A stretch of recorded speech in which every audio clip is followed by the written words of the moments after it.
Now, you run an operation which is involved with BPO. That's what? Business Processing Outsourcing. Outsourcing. Okay. Yes. So let's start off before we look at your specific operations and give us an overview of what BPO is all about. Well, business process outsourcing has been around for about 20 years, and its real growth has really only happened in the last sort of decade, where a lot of companies have understood that their core competency is not necessarily doing the back office or customer management, and have normally partnered with companies like Silah Gulf to enable them to focus on more their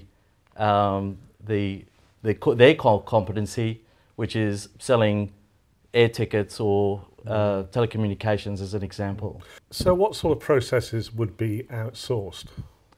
Well, as an example, you can outsource your call center as one, which is what Silah Gulf focuses its energies on. But it also now has become outsourcing of back office functions as well, such as finance functions and back office functions, such as claims processing that an insurance company may have, as an example. And what about invoicing? I was sort of thinking, I read somewhere about the guy who set up Skype has got an organisation which will process invoices for organisations of all shapes and sizes. Absolutely. It's expanding in terms of its depth and variety of outsourcing functions that can be provided now to companies. I see what you're saying, that an organisation, company can focus on its core areas, the areas of expertise, and those areas which are perhaps not what is key to them, they can be taken over by someone else. But is this an expensive way of looking after the back office side of things? Generally speaking, the partner that they should select or should go looking for is a partner that can generally do it more efficiently than they can.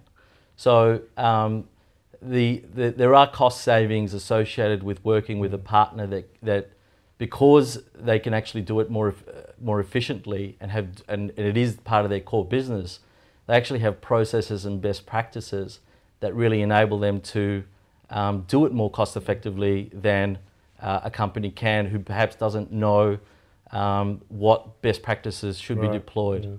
Now, I'm just thinking in terms of company size, organisation size, is there a minimum optimised size where companies will start benefiting by outsourcing their back office requirements?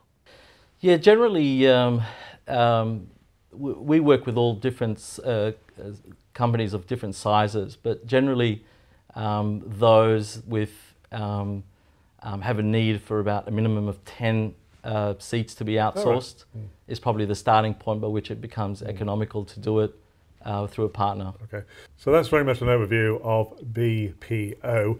We want to have a look now what you're doing in the region. You're running the National Call Centre for Bahrain, and we'll do that in part two. We'll just take a little break right now.